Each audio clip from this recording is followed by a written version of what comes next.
Olá, meus irmãos, tudo bem? Hoje é domingo, é o dia do Senhor, o dia que separamos para adorar o seu nome, para congregar com nossos irmãos na igreja, para ouvir a sua voz e dedicarmos o dia a Ele. Quero te convidar a separar um tempinho, talvez você já tenha ido à igreja de manhã ou ainda vá à noite, mas separe um tempinho no seu dia para meditar na palavra do Senhor. Nosso texto hoje está lá em Lucas, capítulo 20, do versículo 27 até o versículo de número 40. Então, Evangelho segundo Lucas, capítulo 20, do 27 ao 40. Faça a leitura aí na sua casa e nós vamos meditar bem rapidamente aqui no que diz essa passagem. Alguns dos saduceus chegam para questionar Jesus. Lucas nos lembra, logo no início do versículo 27, que essas pessoas não criam, esse grupo de pessoas, né? Eles não criam na ressurreição. Então eles perguntam para Jesus e querem fazer um questionamento acerca daquilo que ele vai responder. Moisés, diz eles, né?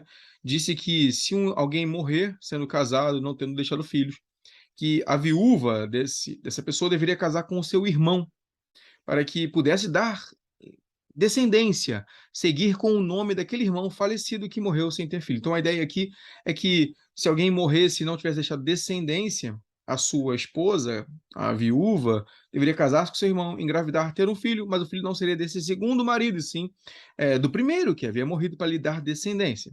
E eles contam uma história. Tinham 7 irmãos, o primeiro casou, morreu sem filhos, o segundo e o terceiro também desposaram a viúva, e igualmente os 7, mas ninguém teve filho. Então, o que eles estão tentando colocar é o seguinte: uma situação hipotética, 7 pessoas, 7 irmãos, foram morrendo e a esposa viúva do primeiro foi passando para o segundo, para o terceiro, normalmente do mais velho para o mais novo, mas sem deixar descendência.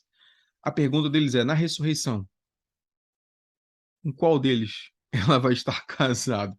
A pergunta parece engraçada para nós hoje, parece meio fora de contexto. Que pergunta é essa? Que coisa louca que eles estão querendo saber.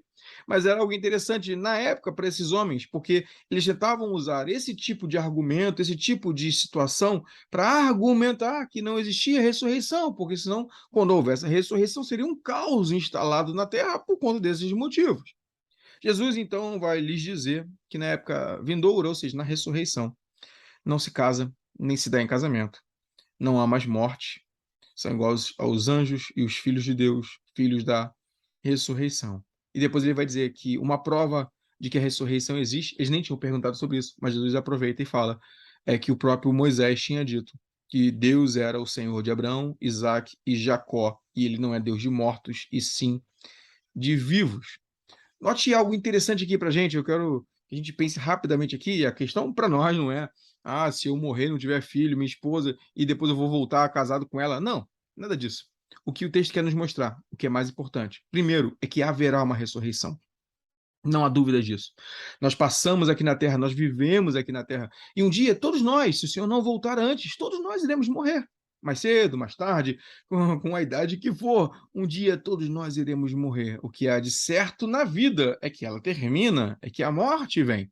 Mas para nós que cremos em Cristo, que cremos no Messias, podemos confiar de que essa morte, na verdade, é só um estado intermediário. Não estaremos mortos para sempre, mas quando ele voltar, iremos ressuscitar novos corpos, corpos glorificados, e viveremos assim eternamente diante dele.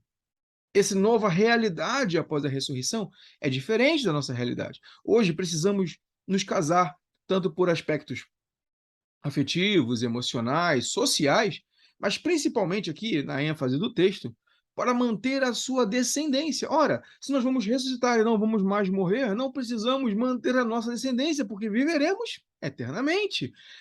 Não precisamos ter filhos para manter o nosso nome, porque a ideia de manter a descendência é que quando nós morremos, o nosso filho continua levando nosso nome, depois o seu filho e o filho dele, e assim por diante. Não, viveremos eternamente. Estaremos diante do Senhor para sempre. Perceba, querido, vivemos nesse mundo e por vezes chegamos a temer a morte, mas não precisamos temer, porque sabemos qual é o final dessa história. Um dia Cristo vai voltar. Aqueles que estiverem vivos serão transformados e glorificados diante dele. Os que tiverem morrido sairão das suas tumbas, sairão dos seus sepulcros, e como Jesus ressuscitarão. E todos nós, com corpos glorificados, o Senhor vai transformar os céus e a terra, novos céus e nova terra, na sua presença gloriosa, viveremos para sempre, junto com os anjos, junto com os seres espirituais, com o Pai e o Espírito Santo, Cristo, estaremos numa só família e comunidade para todo sempre. Ali não haverá mais dor, ali não haverá mais choro, ali não haverá mais morte. Graças a Deus por isso. A morte não terá mais efeito sobre nós, porque a morte é o salário do pecado, mas ali o pecado já não mais existirá. Que nós louvemos e glorifiquemos ao Senhor, que seja essa a nossa esperança e a certeza do nosso amanhã.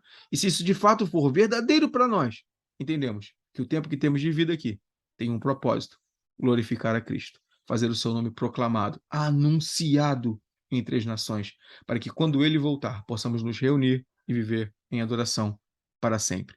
Que Deus nos abençoe. Amém.